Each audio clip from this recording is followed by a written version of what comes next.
Tom Downey here for Bengals Breakdown by Chat Sports. We're taking a look at some updated OTA winners and losers as the media open portions have wrapped up, so really not going to get any new information until Bengals minicamp coverage gets going next week, I should say. If you want news coming out of it, if you want winners losers at the end of it as well, then share today's video for me on social media. That's Twitter, or I guess X now, Facebook, whatever. Help us out, help us grow here at Bengals Breakdown.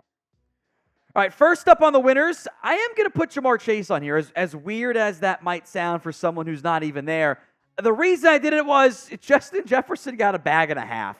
4-year, $140 million deal, $110 million guaranteed. There's no fake money tacked in on this deal. It's all real, all huge money. The guaranteed money is about $35 million more per year than what it was before the offseason began. So it's a massive jump for everybody involved. Even if Ja'Marr Chase takes a little bit less, that's a lot of money he just locked into, which we kind of knew was going to happen, but I still think it's worth mentioning in the end. I'll also put him on this list because Chase and Burrow have worked together. Chase revealed that. I don't know if he's done it publicly, but he did it again at least a couple days ago. That was out in California, so he's gotten the work he needed with Joe Burrow. He also said he'll be at minicamp, which is good. Look, make no mistake about it. I want every player who is under contract, which I guess does not include T. Higgins, technically speaking, at OTAs. I want those guys there. It's voluntold to me, not actually voluntary. But at least be there for the mandatory stuff, so no holdout. And I guess that is what matters more in the end. Now, with Chase and Higgins out, the young receivers getting all kinds of run. You know, I love to hear Jermaine Burton say, even if it is just platitudes, but it's June, that's all we get, I don't care what round I would have been or taken in, I wanted to be in Cincinnati. This is a great spot for me. I think Burton has a real chance to make an impact in year one. I'm not saying he's going to become better than T. Higgins or whatever, but I do think what we've seen from Burton so far matters. I think he's looked pretty solid. He's done inside-outside stuff, and that matters short-term for playing alongside Chase and Higgins, and long-term, assuming Higgins isn't here next offseason. You need help there at receiver. Charlie Jones, Andre Yoshua, even Kwame Lassiter getting some run with the ones. Trent and Irwin. All these young players are getting opportunities, and I think that's very valuable. Even in June, even in what amounts to shells and not real helmets and pads and everything going on there. Helmets are on, but pads really aren't. And limited contact. Early reps matter for young players. Burton's getting plenty of them. So are you buying the Jermaine Burton hype? Y for yes, N for no. Go ahead and sound off the pinned comment of today's video. On a similar mold is Amarius Mims, the rookie first-round pick at right tackle out of Georgia. No Trent Brown. More on that in a little bit. So with Brown out, Mims gets the first-team reps at right tackle. I have said before, I will say it again until I'm blue in the face or red or whatever. He's not raw, he's just inexperienced. So reps help a lot for those guys. He's getting a lot of extra focus from Frank Pollock, the offensive line coach. I think that's a positive, by the way. It's a matter of when, not if, Mims takes over as the starting right tackle. I'm not cutting Trent Brown. He can be my swing, worst-case scenario. But I think that early on, look, again, I would much rather have Trent Brown there because I think he's going to start week one, etc. You want to get the chemistry going there. Those reps are valuable for Mims. He needs them. First-team reps count extra. You're with the eventual starters alongside your offensive line. I think that stuff is important. In fact, I almost, maybe not all of it, but I would almost rather have, if put it this way, if I could only have one of Mims or Brown there, it would be Mims. I want both there, but Mims is more important to me. So I think it's a net positive in the end. You can get the Mims rookie jersey over at chatsports.com/Amarius Mims, or Amarius Mims. Link will be in the comments section and the description of today's show. He is rocking number 71. So if you want to get the rare offensive lineman jersey for someone who I think is going to be really good, get yours today, chatsports.com/Amarius Mims. Sheldon Rankins now makes his appearance on the updated OTA winners side. He missed the first week of OTAs, said he was training, looks like he's in really good shape, so I believe him. Didn't reveal where it was. It was in his back cave. He said something along those lines. Didn't want to reveal, kept that quiet. It's fine, whatever. He did report, though, for week 2. He did arrive back on Monday and was there for Tuesday and Wednesday as well. And I really like this quote. Again, it's June. It's quotes. You just say the right thing. We get excited about it. But I still like what Rankins said here. Super Bowl or bust. I think that was part of my decision to come here. Understand my football age is getting up there and to be a part of something special. To be a part of truly going for it all. To be a part of doing something different with an organization like this was a big reason for being here. Once you get here, you can feel it in the building. The way people talk, with the way people act, and the way that people treat you. First class all the way around. Everything is geared towards playing in February in New Orleans.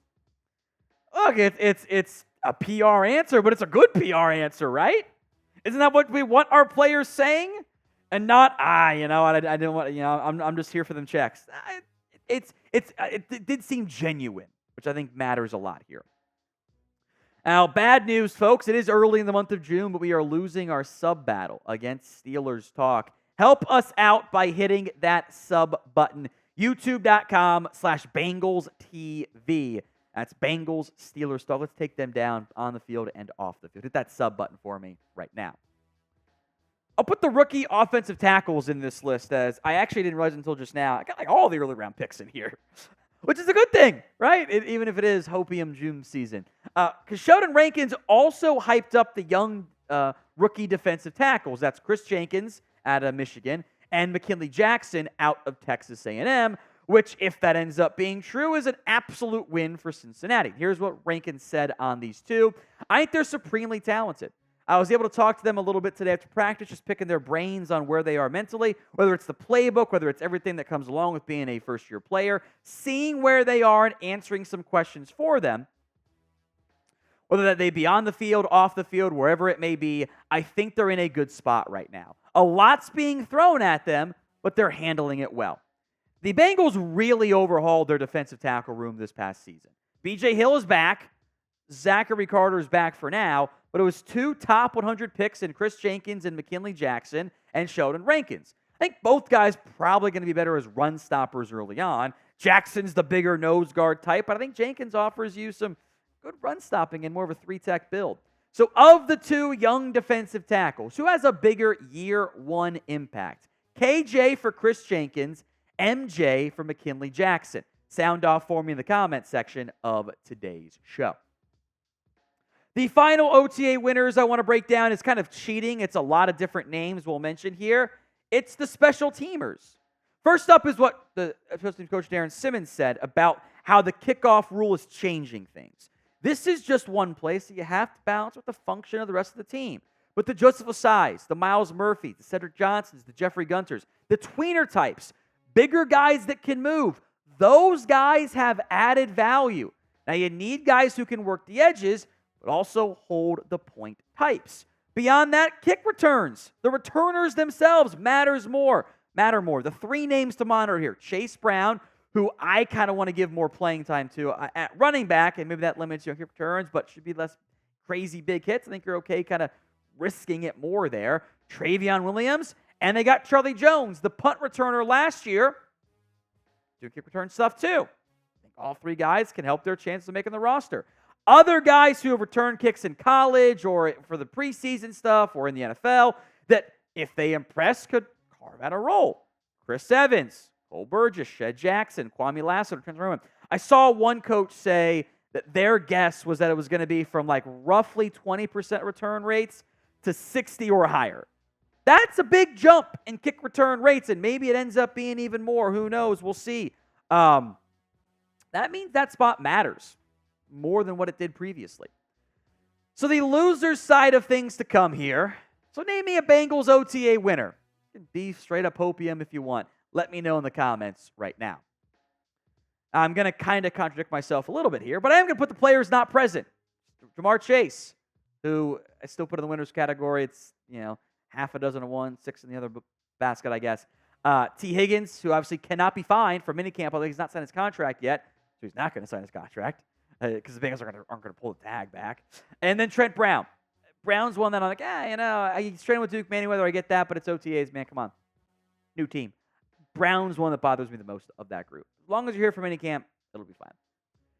Next up is head coach Zac Taylor. You're going, Tom, why are you putting the head coach as a loser?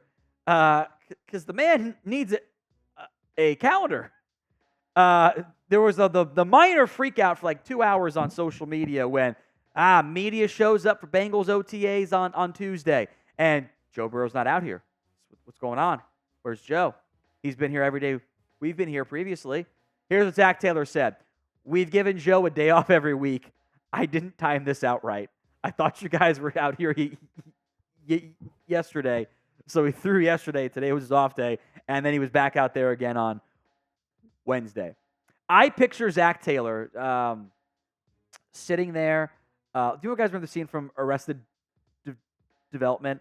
And he just goes, I'll call the distance. I've made a huge mistake. That's what I picture Zac Taylor doing when he maybe didn't even realize when the media wasn't out there or whatever because he wasn't supposed to go to talk this week. And then he goes, oh no, they're all here now. Joe's not throwing. The fan base is going to freak out for 2 hours because they think his arm's off or something ridiculous. It's fine. He's fine. It's part of the plan. That's why there's no pitch count because you're just giving off days as you go. You'll probably get some during training camp too because I think an off day in June, once a week in June, July, August, that's great. As long as there are no off days and off weeks when you get to the actual regular season. So a little bit, lighter on that one in terms of seriousness. But name a Bengals OTA loser for me in the comments section.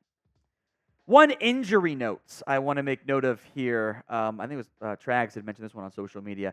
Cam Grandy, the rookie tight end out of Illinois State, left practice Tuesday midway with his right ankle taped.